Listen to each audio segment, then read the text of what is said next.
এক ভাই প্রশ্ন করেছেন, খাওয়া অথবা পানাহার অবস্থায় সালাম দেওয়া ও সালামের জবাব দেওয়া জায়েজ কিনা? সালাম দেওয়ার ক্ষেত্রে একবার জিজ্ঞেস করেছে পানাহারের ক্ষেত্রে সালাম দেওয়া বা নেওয়া সম্পর্কে শুনে রাখেন ভালো করে। সালাম দেওয়া যে কোন অবস্থায় যাবে, হ্যাঁ, যতক্ষণ পর্যন্ত আপনি বাথরুমে নন। বাথরুমে থাকলে আপনি সালাম দেবেন না আর উত্তরে দেবেন না, কাজা হাজাতে আছে।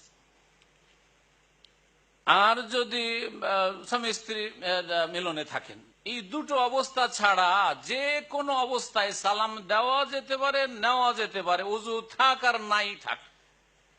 আবু হুরায়রা রাদিয়াল্লাহু তাআলা আনহু গোসল ফরজ হয়ে আছে, গোসল ফরজ আছে, স্বামী স্ত্রীর মিলনের পরে গোসল ফরজ, এখনো জানাবাতের গোসল করেননি। ওই অবস্থায় রাসূলুল্লাহ সাল্লাল্লাহু আলাইহি ওয়াসাল্লামকে দেখার পরে একটু টান দিয়েছেন, লুকাবার চেষ্টা করছেন।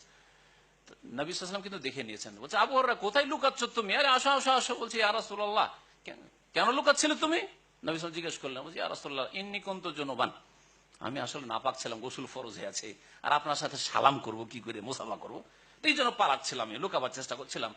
নবী সাল্লাল্লাহু আলাইহি ওয়াসাল্লাম বলেন, ইন্নাল মুসলিমা লা ইয়ানজুসু, মুসলিম ব্যক্তি নাপাক হয় না।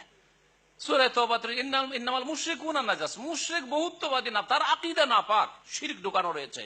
মুসলিমের শরীর কখনো নাপাক হয় না।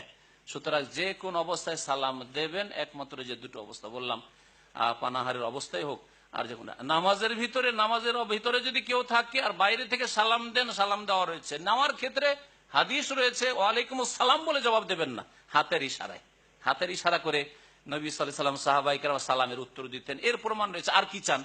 নামাজের অবস্থায় যদি হাতের ইশারা করে সালামের উত্তর দেওয়া যেতে পারে, তো খাবার সময় উত্তর দেওয়া যাবে না?